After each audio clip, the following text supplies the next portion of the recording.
Good Monday morning and welcome to Kramer's Corner with the daily technical update. There will be no stock of the day today, but I have thrown in an extra FX pair, Euro Sterling. We will have a look a little bit later. But as usual, it starts with S&P 500. The top and reversal pattern here, bearish engulfing, is still in play. If we get a close above at 5,342, it will be cancelled and we are pushing higher. So the RSI is still not convinced that we will see a correction. If we take out the lowest level of that bearish engulfing at 5,256, well, then I think we will see a correction unfolding down to 5.2, maybe 5,100. Nasdaq 100, more or less the same picture really, bearish engulfing. If it takes out that candle area, either to the upside or to the downside, we'll have a bullish or bearish move. In Europe, Eurostoxx 50, fairly boring at the moment, bouncing a little bit Friday off the 55 moving average, and the cloud, as you can see here, the cloud is the shadow. It gives you an indication of the overall trend. We could still push higher, however, there is divergence on the RSI, so a little bit fragile here, and it couldn't take out the all-time highs there, so a little bit struggling. DAX, on the other hand, strong rebound Friday, could potentially push higher towards the 19,000, but we need the RSI to break at least above the falling trend line. That could be a good indication. If it takes out Friday's low at 18,518, then expect a larger correction down to around 18,100 possibly. Amsterdam index, really strong move Friday, where it opened lower and pushed higher, so really strong sentiment overall, despite having some, you will see, divergence here. The RSI values are not really confirming or supporting this push here. It's actually saying we are in exhaustion mode, but again, if we take out Friday's low at 905, then I think we'll see a correction down to around 895, maybe 880-ish level. For now, I remain cautious bullish, and if it takes out Thursday's peak at 919, well, then we are looking towards 930. On the CAC index, it hit the 61.8 retracement right there, and the upper part of cloud bouncing a little bit. I think we can remove this one now. If it takes out the 8,136 from the 23rd of May, I think we will see it having another go at the all-time high and resistance at 8,254. Positive RSI, no divergence, indicating we could see it, but it is struggling a little bit, as you can see. Swiss market, correction was needed. I think we will pick up pace again. Uptrend is intact. There's no divergence on the RSI, indicating we are likely to see higher highs. If we can take out the 12,057, then we will see a higher level on SMI. Euro dollar found support already at the 100 simple moving average that is actually declining at the moment. All the other moving averages are declining except from the 21. I actually expected to dip down to the 38.2 retracement and the cloud area at 107.83 around here. It can still do that, but we could also have another go at the resistance here. I mean, I'm a little bit in doubt here which direction. I mean, we are above the cloud, we are in a bullish trend, there's no divergence, indicating we should see a push higher.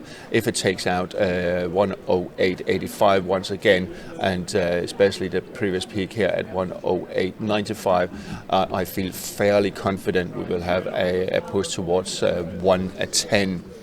Euro sterling, and that's a cross I rarely speak about, but look at this. Dip down almost to, well, touching the 85, just a few cents above. Also here, and you can see here, and even if I push back to see it right there, very close to there, and also going back.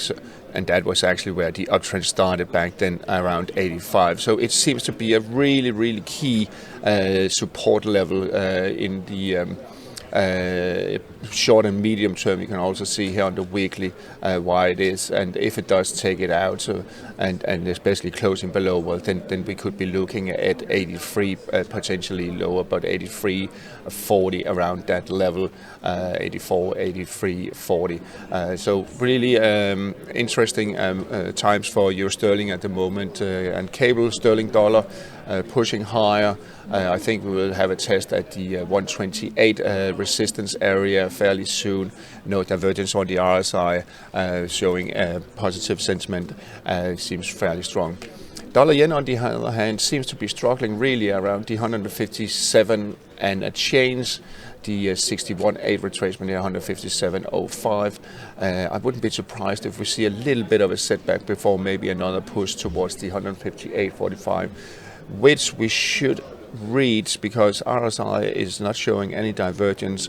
This peak here is nicely corresponding with this peak here, and there's no divergence on it, so we're still having a positive sentiment indicating possibly higher levels. On the other hand, we have Euro yen that is actually above 786, and usually when that occurs, then it is a strong, not a strong, but it's an indication that we could push even higher, because it had surpassed this correction level that is usually where FX pairs they reach. However, we have a little bit of a divergence here, as you can see. These peaks here are lower than here, but actually Euro yen higher than over here, and we are looking at closing prices. That's what it is incorporating. Aussie yen seems to be stalling here above the 786 retracement. We could see a little bit of a setback, but I would keep an eye on what's going on the RSI, because it seems to be forming a symmetrical triangle-like pattern, and the way it breaks out, I think that's the direction Aussie yen will move. So if we see RSI breaking above the upper falling trend line and also taking out these peaks here, then we will see a push higher above 105. If not, if rejected and failing to take out 104, 56, 60 around that level, then and instead sliding lower, and it takes out the lower rising trend line and drops below 60, then I think we will see a correction taking it down to around 102, 101, 70 around that level. So a little bit unsure at the moment. Also keep an eye on these low levels here at 103.47. If they take out, then we could see a test of the 102.79 support here. So a little bit range bound to the cautious. I'm cautious, optimistic it will move higher, but again, it's going to be interesting to see. Sterling yen pushing higher, close to 200.65. It has already just peaked above the 200 level, as you can see, 200 and spot 13. Seems ripe also for correction. Let's see if there are any divergence here. No, there is. Yes, there's divergence, so we are a little bit stressed, and we could see a correction almost went out in a straight line, but keep an eye on if it's breaking out of the lower rising trend line. Aussie dollar, really frustrating to predict at the moment. Didn't dip all the way down to the 38.2 retracement, and if it takes out 66.50 once again, then I think we'll see a push higher, also above these peaks here, and then a push higher really. Dollar Canada also quite volatile after breaking at the upper falling trend line out of this channel-like correction here, flag-like correction. It got smashed down back again. We're still in a positive sentiment, but I would like to see RSI closing above 60 before going full bullish, but we should see Dollar Canada pushing higher, but struggling really at the moment. We have 55 moving average coming up here, giving some support though. And moving on to Euro Swiss, slowly crawling higher towards par, and I think I mentioned before, we can see here what's going on the weekly chart. It is actually trading around the 786 retracement of this 2003 bearish market, but there's still potential up to par level on Euro Swiss. Dollar Swiss Stepping sideways a little bit here, trading around this trend line here, but we are in a bullish trend, bullish sentiment and so on. I think we'll push higher towards the 92.5. And finally on the dollar index, a bearish engulfing here Friday. I think we will see it sliding lower, at least testing the lower part of the cloud, which is just around the 104 and 104.3, around that level. But I think we'll see it correcting down to around 103.68. Gold touching the cloud, didn't touch all the way, or dipped down all the way down to 786 retracement at 23.14. It could still occur, but I'm not quite sure it will. But it is actually bouncing nicely at the moment. We do have massive divergence on the RSI, so we're a little bit up there on the air. But looking at silver, that has rebounded really strongly from the 38.2 retracement at $30.